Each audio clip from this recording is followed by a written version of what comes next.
অবৈধভাবে বসবাসের অভিযোগে ভারতে গ্রেপ্তার করা হয়েছে সাবেক স্বরাষ্ট্রমন্ত্রী আসাদুজ্জামান খানকে। অভ্যন্তরীণ নিরাপত্তা জোরদারে দিল্লি, মহারাষ্ট্র, কেরালা, আসাম, ত্রিপুরা এবং পশ্চিমবঙ্গ জুড়ে চলছে অভিযান।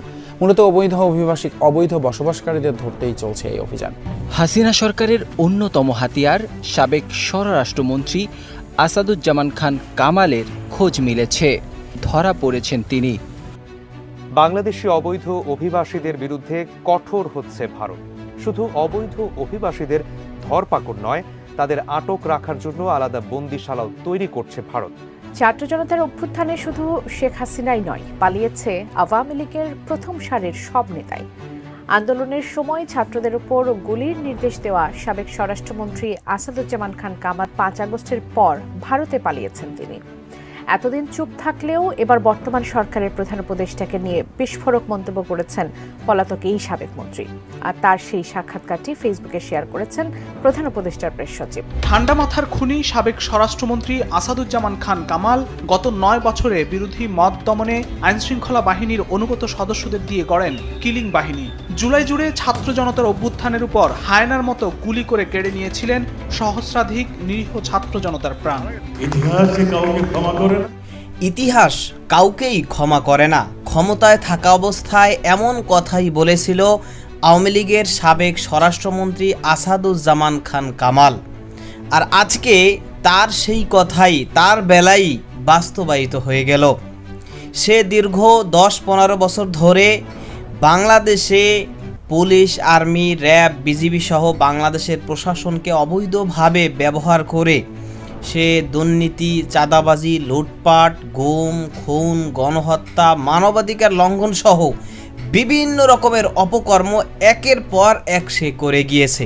এবং বাংলাদেশের গণঅভ্যুত্থানের মুখে যখন শেখ হাসিনা বা আওয়ামী লীগ সরকারের পতন হয়ে গেল এবং শেখ হাসিনা দেশ ছেড়ে ভারতে পালিয়ে গেল, ঠিক তখন এই আসাদুজ্জামান খান কামাল সেও বাংলাদেশ ছেড়ে ভারতে গিয়ে গোপন আস্তানায় অবস্থান নিয়েছিল এবং সে ভেবেছিল যে হয়তোবা সে রক্ষা পেয়ে গিয়েছে, ইতিহাস হয়তোবা তাকে ক্ষমা করে দিয়েছে।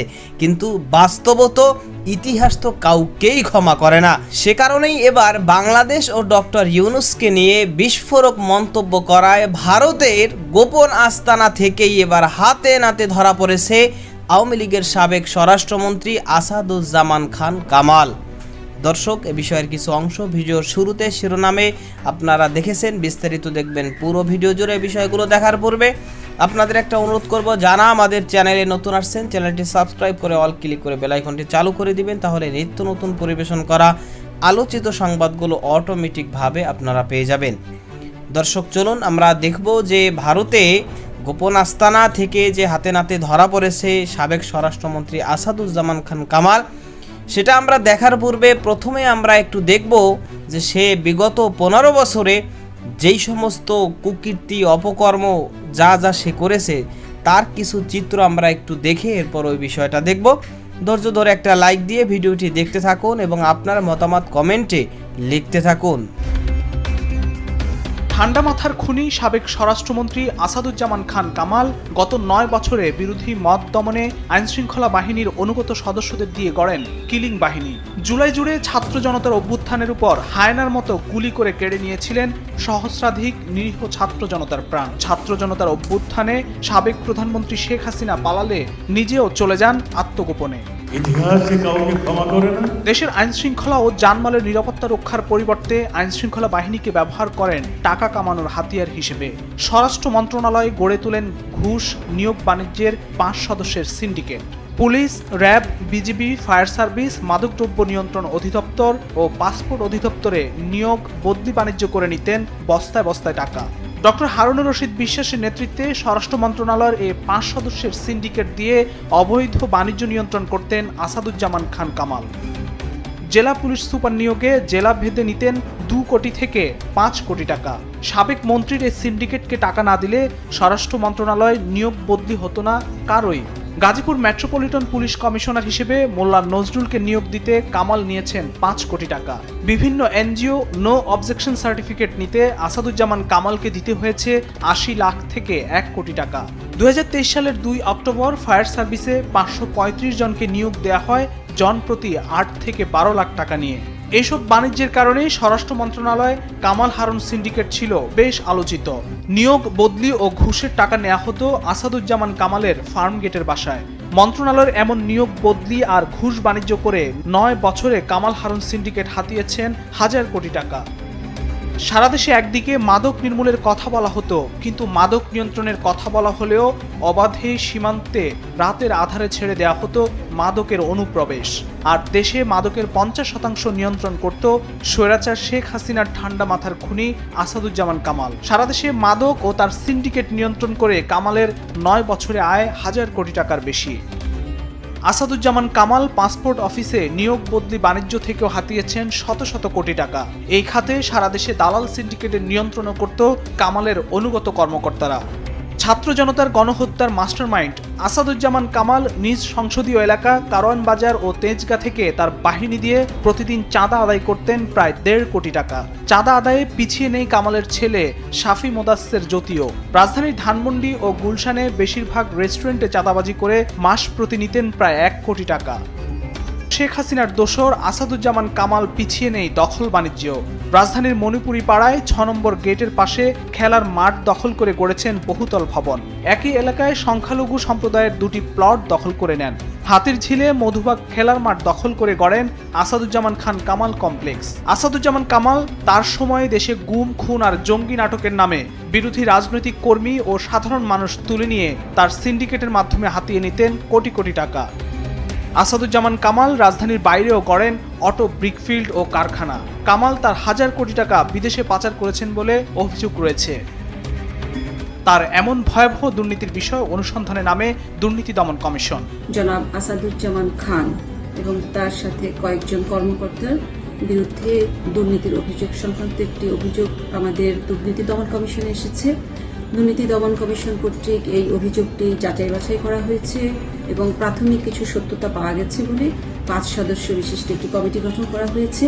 এই ৫ সদস্য বিশিষ্ট কমিটি এই বিষয়টি সার্বিকভাবে অনুসন্ধান করে দেখবেন।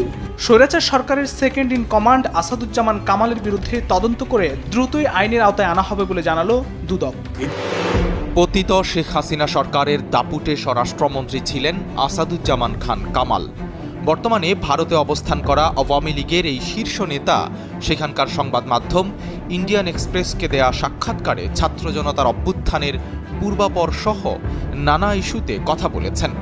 স্বীকার করে নিয়েছেন গোয়েন্দা ব্যর্থতার কথা, পাশাপাশি সেনাপ্রধান ওয়াকারুজ্জামানের প্রতিশ্রুতি ভঙ্গের কথাও জানিয়েছেন।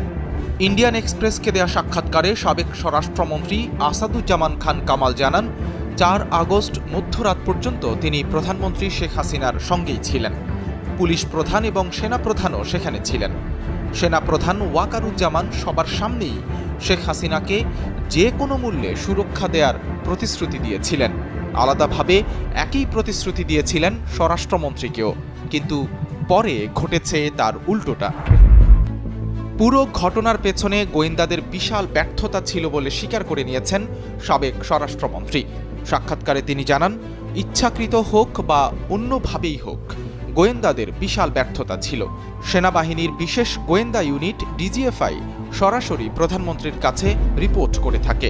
এছাড়া জাতীয় নিরাপত্তা গোয়েন্দা সংস্থা এবং পুলিশের গোয়েন্দা বিভাগও প্রধানমন্ত্রীর কাছে রিপোর্ট করে। সেসব রিপোর্টের সারসংক্ষেপ আসে স্বরাষ্ট্রমন্ত্রীর কাছে। রিপোর্টগুলোতে সরকার উৎখাতের বিষয়টি জোরালোভাবে ছিল না। দলের সভাপতি শেখ হাসিনার সঙ্গে যোগাযোগ হচ্ছে কিনা এমন প্রশ্নের জবাবে আসাদুজ্জামান খান কামাল জানান, তার সঙ্গে দেখা করতে পারছি না, তবে ফোনে যোগাযোগ হয়। সার্বিক বিষয় নিয়ে তিনি কথা বলছেন, দিক নির্দেশনা দিচ্ছেন, অভয় দিচ্ছেন। দ্রুতই এই সংকট থেকে উত্তরণ ঘটানো সম্ভব হবে বলে বিশ্বাস করেন শেখ হাসিনা। ভারতের কাছে কি প্রত্যাশা করেন এমন প্রশ্নে আসাদুজ্জামান খান কামাল বলেন, এখন ভারত কূটনৈতিকভাবে আমাদের সাহায্য করতে পারে। আওয়ামী লীগের আইনজীবীরা আদালতে যেতে পারছেন না, নতুন করে বিচারক নিয়োগ দেওয়া হয়েছে। এক্ষেত্রে আদালত যাতে পুনরায় কাজ শুরু করতে পারে সেজন্য কূটনৈতিক চাপ এবং এর পক্ষে আওয়াজ উত্থাপন করা উচিত ভারতের। অন্তর্বর্তী সরকারের প্রধান ডক্টর মোহাম্মদ ইউনূসকে উদ্দেশ্য করে সাবেক স্বরাষ্ট্রমন্ত্রী আসাদুজ্জামান খান কামাল বলেন, ক্ষমতার চেয়ারে বসার কোনো অধিকার নেই ডক্টর ইউনূসের। তিনি কোনো নেতা নন, কোনো রাজনৈতিক ব্যক্তিত্বও নন। ডক্টর ইউনূসের উচিত তার পদ ছেড়ে আওয়ামী লীগ সহ সকল রাজনৈতিক দলকে নির্বাচনে লড়তে দেয়া এবং গণতন্ত্র পুনরুদ্ধার করার সুযোগ করে দেয়া। আওয়ামী লীগের সাবেক স্বরাষ্ট্রমন্ত্রী আসাদুজ্জামান খান কামাল সে ক্ষমতায় থাকা অবস্থায় বাংলাদেশের প্রশাসনকে অবৈধভাবে ব্যবহার করে যে বাংলাদেশের পুলিশ বাহিনী তারা বাংলাদেশের জনগণের কাছে যেইভাবে এখন লাঞ্ছিত অপদস্থিত হচ্ছে, এর সম্পূর্ণ দায়ভার হচ্ছে এই স্বরাষ্ট্রমন্ত্রী আসাদুজ্জামান খান কামালের। কারণ এই আসাদুজ্জামান খান কামাল তার নির্দেশেই, যেহেতু তার অধীনেই বাংলাদেশের সমস্ত প্রশাসন পরিচালিত হতো, সে কারণে সে তার মতো করে আওয়ামী লীগের মতো করে দলীয়ভাবে, তারপরে আওয়ামী লীগের নেতাকর্মীদের দুর্নীতি, চাঁদাবাজি, অপকর্ম সহ তাদের সাপোর্টের জন্য দলীয়ভাবে মূলত এই পুলিশ বাহিনীকে ব্যবহার করেছে, আর্মিকে ব্যবহার করেছে, র্যাবকে ব্যবহার করেছে, বাংলাদেশের সমস্ত প্রশাসনকে ব্যবহার করে মূলত তারা অবৈধ কার্যক্রম চালিয়েছে। আর সে কারণেই আজকে তারা দেশ ছেড়ে পালিয়ে গেলেও পুলিশ, আর্মি, র্যাব, বিডিআর তারা তো আর দেশ ছেড়ে পালিয়ে যেতে পারছে না। সুতরাং জনগণের ক্ষোভ তো রয়ে গিয়েছে।